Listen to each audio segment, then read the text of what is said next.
Hello കൂട്ടുകാരെ, അപ്പോൾ ഇന്ന് ഗ്രീൻ പീസ് കറിയും ദോശയൊക്കെയാണ് കേട്ടോ ഉണ്ടാക്കുന്നത്. അപ്പോൾ ഇന്ന് എനിക്ക് ക്ലാസ് ഉണ്ടായിരുന്നു.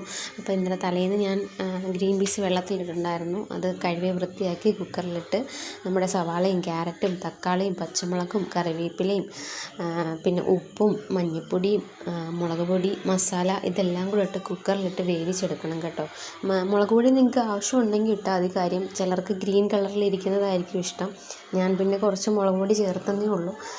അപ്പം വെള്ളമൊക്കെ ഒഴിച്ചൊന്ന് വേവിച്ചെടുക്കുക. സത്യത്തിൽ എനിക്കിപ്പോൾ കുക്കറിൽ പാചകം ചെയ്യാൻ ഭയങ്കര പേടിയാണ്. കാര്യം ഈ ഇടയ്ക്ക് ഞാൻ കുക്കർ പൊട്ടിത്തെറിച്ച് ഒരു ചേച്ചിയുടെ മുഖത്ത് പൊള്ളലേറ്റ വീഡിയോ കണ്ടിട്ടുണ്ടായിരുന്നു. അപ്പോൾ അതിന് ശേഷം എനിക്ക് കുക്കർ എടുക്കുമ്പോഴൊക്കെ ഭയങ്കര പേടിയാണ്. അപ്പോൾ നിങ്ങൾ കുക്കർ കഴിവതും നല്ല വിസിൽ കേൾപ്പിച്ച് അതിൻ്റെ ആവിയെല്ലാം പോയതിന് ശേഷമേ തുറക്കാവൂ. ജാമായിരിക്കുന്ന സമയത്ത് ഒരിക്കലും തുറക്കാൻ ശ്രമിക്കരുത്. കാര്യം ആ ചേച്ചിക്കും ഇതുപോലെ ജാമായി ഇരുന്നപ്പം ആ ചേച്ചി വലിച്ച് തുറന്നപ്പോഴാണ് കുക്കർ പൊട്ടിത്തെറിച്ചു. മുഖത്തെല്ലാം ഫുള്ളായിട്ട് പൊള്ളലേറ്റ് നല്ല രീതിയിൽ പൊള്ളലേറ്റ് തൊലിയെല്ലാം പോയി. അപ്പോൾ ഞാൻ ഈ ഇടയ്ക്ക് യൂട്യൂബിലും ഒക്കെ കണ്ടിട്ടുണ്ടായിരുന്നു ആ വീഡിയോ. അപ്പോൾ അതിനുശേഷം എനിക്ക് ഭയങ്കര പേടിയാണ്. കാര്യം ഞാനും ഇതുപോലെ ജാമായിരുന്ന സമയത്ത് ഒത്തിരിയും പ്രാവശ്യം തുറന്നെടുത്തിട്ടുണ്ട്.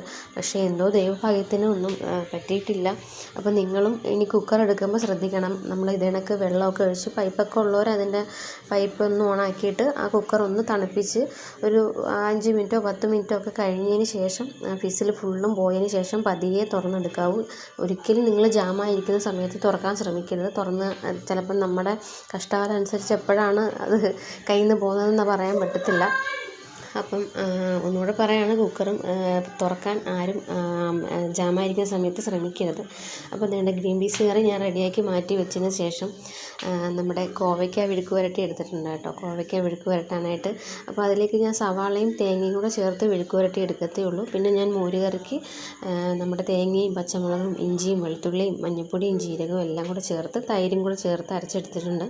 പിന്നെ അതിന് ശേഷം നമ്മുടെ ഗ്രീൻ പീസ് കറിയും ദോശയൊക്കെ റെഡി ആയിട്ടുണ്ട്. പിന്നെ കോവയ്ക്ക വിഴുക്ക് വരട്ടിയും മോര് കറിയും മീൻ കറിയും ചോറും ഒക്കെ ആക്കിയിട്ടുണ്ട്. അപ്പം ഏട്ടനും മക്കളൊക്കെ 3 പേരും ചോറും കൊണ്ടുപോകും. ഞാൻ കൊണ്ടുപോകാറില്ല. കാര്യം എനിക്ക് 1 മണി വരെയുള്ള ക്ലാസ്.